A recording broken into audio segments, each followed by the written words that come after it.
This is Dana Steele. I lost my mother, Fran Nicholson, to Alzheimer's. I remember being absolutely blindsided by the diagnosis. I thought I knew what it was, but I had no idea where to start, where to go, what to do, what questions to ask, or what was coming. So I posted on Facebook. My mom was diagnosed with early stages of Alzheimer's today. Facebook became my community and my support and my therapy group. If I didn't know what to do, you did. When Mom died, I decided I would tell our story, the good, the bad, even the funny, to try to help families and let caregivers know you are not alone.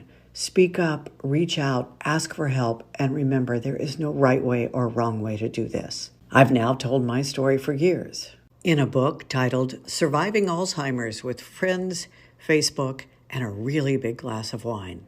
In a play, The Woman in the Mirror, which will be running the month of March in Palm Springs, California at the Revolution Stage Company. And now in a podcast. And now I want to hear your story. I want others to hear your story. I want to tell your story. This is #Surviving Alzheimer's.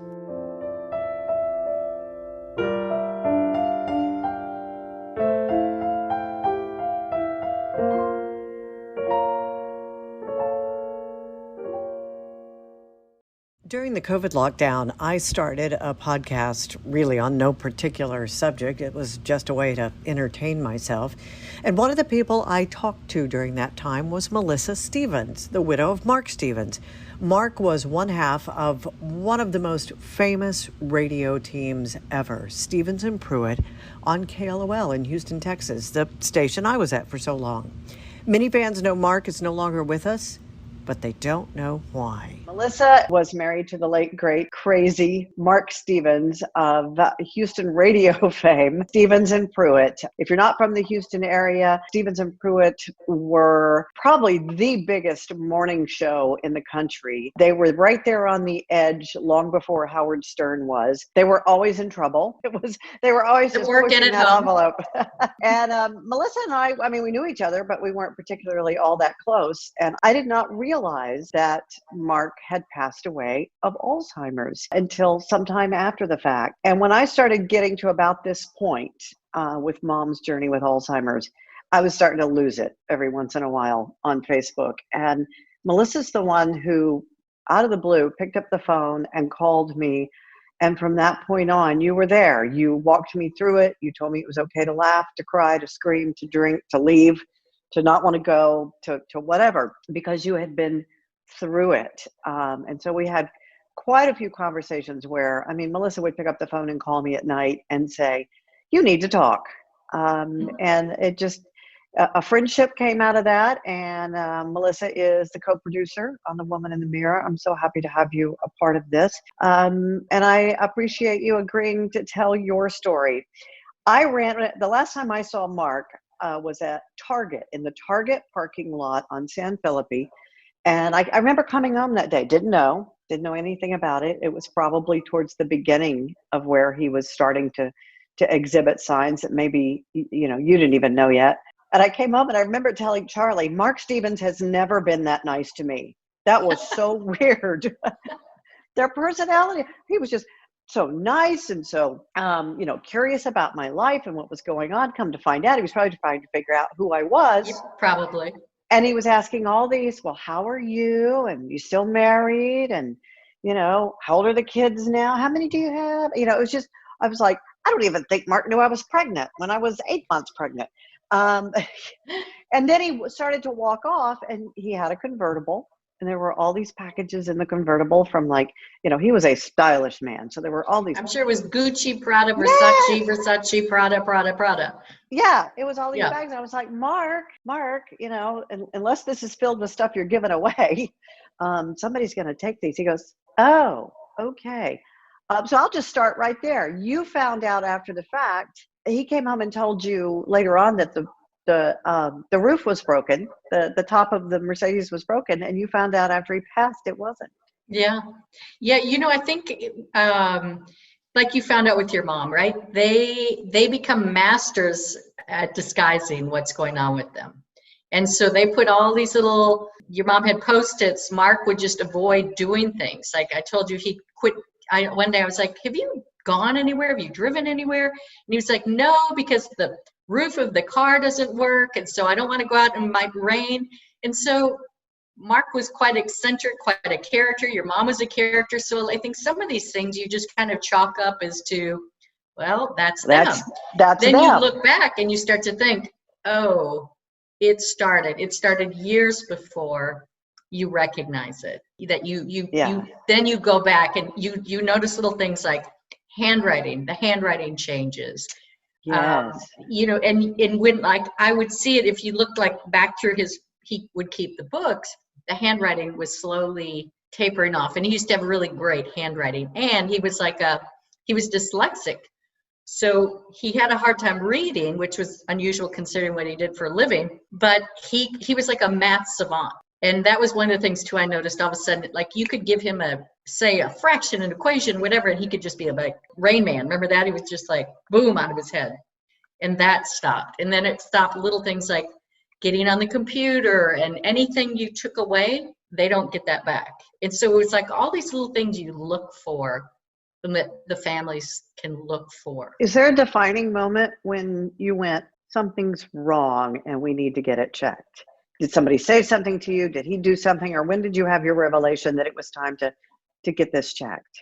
The really big one, I mean, I was seeing these things. I was seeing a pulling back. He didn't want to go out. He wasn't associated with, friends like Cleverly Stone and, different people that he had been very close to, like pulling in, because I think and I think he'd gotten lost. I don't know, but I assume that.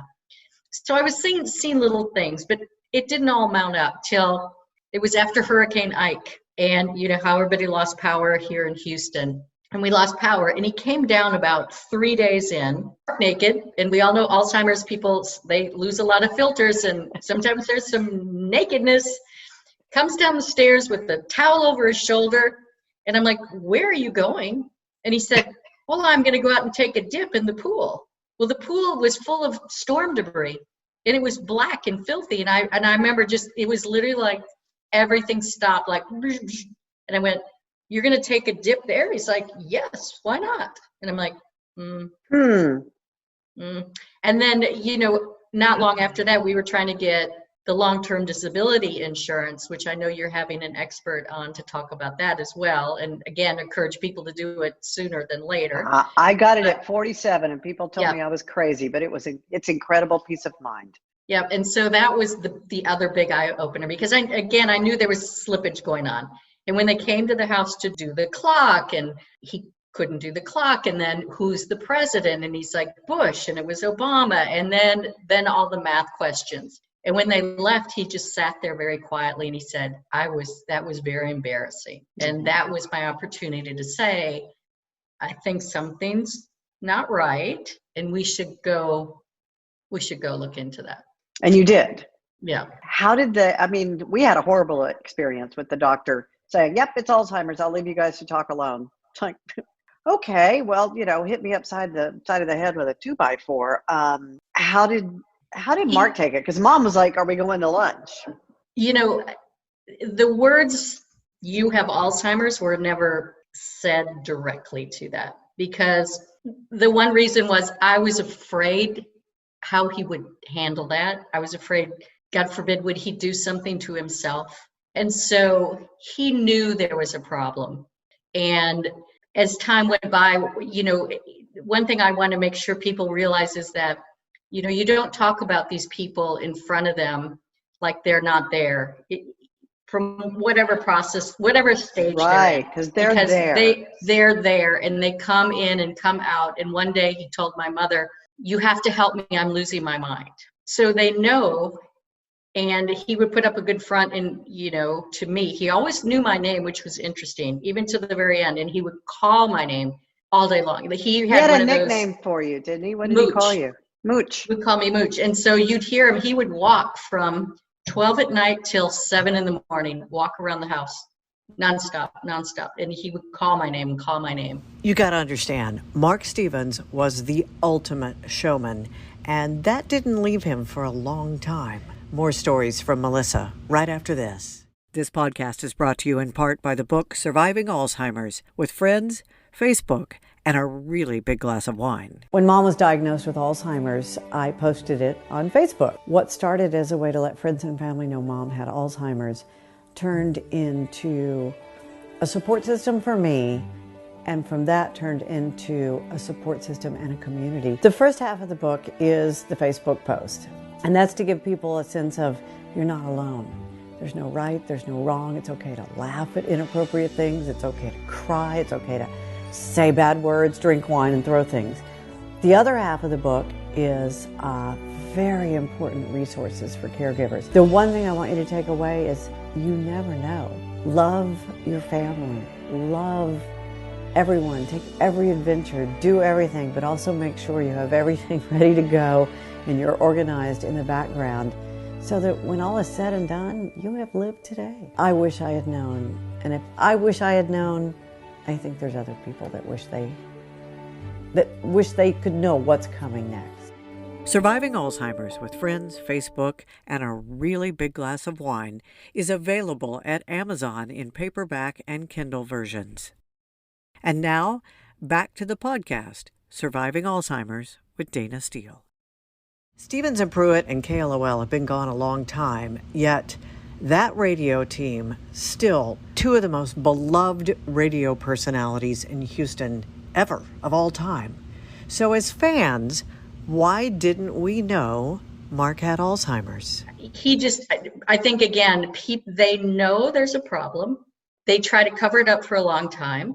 And then again, you have to, my biggest thing, Dana, through this whole thing was, I didn't want him to ever be not respected, right? By a caregiver, by a fan, by anybody, because it's so easy for people to be like, oh, that person's drunk or something's wrong with that person. And, right. They became so childlike. And I think that's a big part of, one of the things about being the caregiver like you were, is they become now the child, and your sole goal is to protect that person, protect them physically, mentally, spiritually, all these things, that they're given the respect, that they're not someone who just sits in the corner.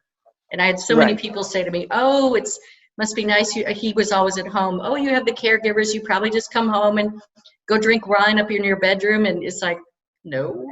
And you did decide to keep him at home. We couldn't, we had a Frank Lloyd Wright-ish kind of house with all these different stairs and levels, and there was just no way that Mom was going to be able to stay there with us. But you kept him at home. But it was a lot of work for you, even with caregivers there. It was 24 hours. There's never a break. No, 7 days. I mean, I would literally get in bed at night, pull the blanket over, get up in the morning. I didn't have to make the bed because I literally would just be like that. And I don't, people have said, oh, that was great, you did. And, looking back, I don't know if it was the best thing or not. I just kind of did what I had to do. I didn't know any better. And I think Isn't it amazing how often we look back, you and I both, sorry to interrupt, but we still question all this time later. You and I are still questioning, did we do the right thing? And if I do anything with this play, it is to let caregivers know there's no right way, there's no wrong way. Do they know you're doing the best you can? You know what? Who cares? You're doing the best you can. Your mom, you were one of the first people who called me and told me funny stories. Like, I got to go interview Mick Jagger. Wasn't it something like that? Yeah, he was always thinking he was doing the show, and he would say things, and I would just start laughing, and the caregivers would just look at me like, what is going on? But yeah, oh my God, you have to laugh. You have to find the humor, because to me, when he would do things like that, he's there, that humor is still there, that's intact, so. But yeah, back to the caregivers, there's no right or wrong. And I think what's so great about what you're doing here is that I hope people will reach out more to the caregivers, right? Because it's like, it seems to me like if someone had another illness, people be over with potluck dinners and can I come by? and friends evaporate. And I still don't know why that. And you keep reading this with Alzheimer's, is that I just read a story the other day. I'm diagnosed with Alzheimer. Where'd all my friends go?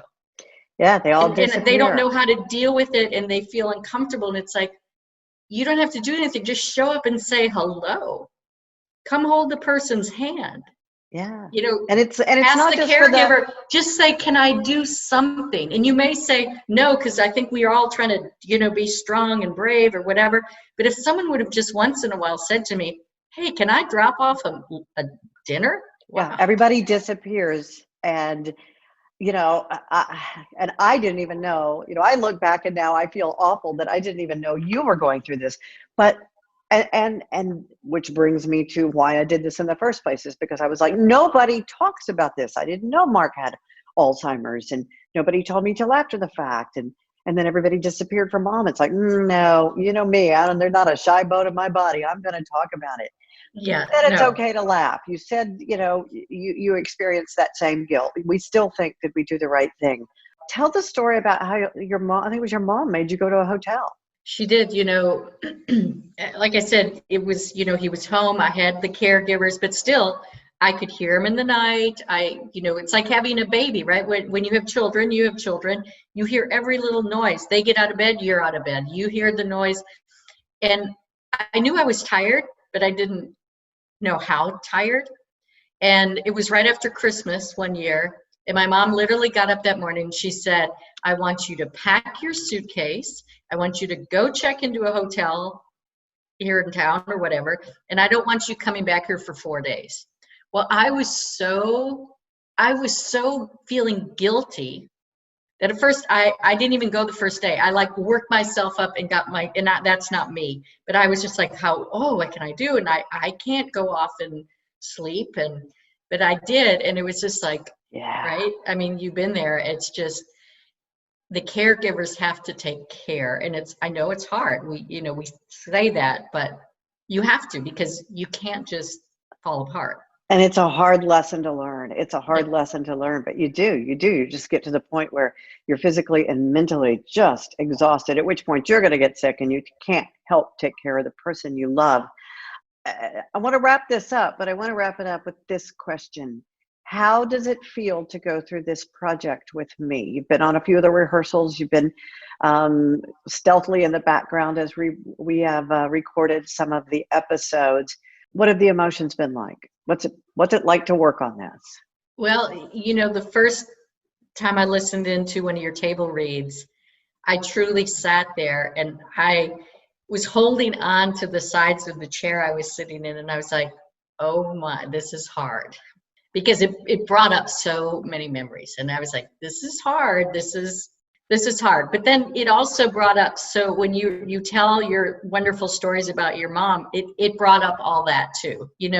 All the funny things that happened through the experience, everything about that. And so it makes you relive it. And I think what it's made me feel so strongly about why you're doing this is that this has to help other people. It has to help other people feel safe to ask questions. It has to give people, like I think you said, we need to scream, for funding. There's no funding for this disease. Something has to happen. This has to stop being in the quiet. And it's just made me realize that more. And however I can be of help and to raise your voice, beat pots and pans, whatever we need to do to get more people's attention to this. I think what you're doing is just mazel tov. I'm just so happy when you agreed to be a part of it. And I'll close with, I just have this picture in my mind of Cleverly Stone, who was a radio partner of Mark's after Stevens and Pruett. I just have this picture in my mind of Mark Stevens and Cleverly Stone having martinis and cocktails and talking about, how great their show was. And my mom walking past in heaven going, Dana was better. Dana was better. Mom's up there arguing with Mark. I'm sure they're all up there having a big old time. Yeah, well, I love it. And I love you. Thank you for doing this. Hugs and love. If you'd like to learn more about Mark Stevens, make sure to see Runaway Radio, the documentary about KLOL. It's doing the film festival circuit right now, and then it'll be available on streaming services, hopefully sometime after the first of the year. If you follow me on social media, believe me, you will hear all about it. There are also links to more information in this episode's description, and I'll be right back. Hashtag Surviving Alzheimer's is brought to you by The Woman in the Mirror, an on-stage manual disguised as a dark comedy for navigating Alzheimer's with love, laughter, and a little bit of wine. You can help bring the play to the Revolution Stage Company in Palm Springs, California in March with a tax-deductible donation to our grant fund. There's a link in this episode's description and on our website at survivingalzheimerspodcast.com. It is my love letter to caregivers. Remember, when it comes to Alzheimer's, if you don't laugh, you'll cry. Now, back to more of Surviving Alzheimer's. Thanks for listening to Hashtag Surviving Alzheimer's. The podcast is produced by Blue Squirrel Productions and JFA Entertainment, Dana Steele, me, executive producer. It's brought to you by the book Surviving Alzheimer's, with friends, Facebook, and a really big glass of wine, available in paperback and Kindle on Amazon. You'll be able to see the play, The Woman in the Mirror, in Palm Springs, California at the Revolution Stage Company in March of 2024. The original music in the podcast, I Remember, was written and is performed by Jeannie Cunningham. If you have questions, something you'd like to share, or you'd like to tell me your story, you'll find the corresponding links in this episode's description. And do me a favor, please subscribe and share this podcast with your friends and family. And as Mom always said, I love you, a bushel and a peck, and a hug around the neck.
There is no right or wrong way to do this, yet, as you could hear Melissa and I both talking about in this episode, we still continue to question ourselves after, which is one of the many reasons I do this podcast, wrote the book, am writing another book, continue with the play, and post info and my story with Mom.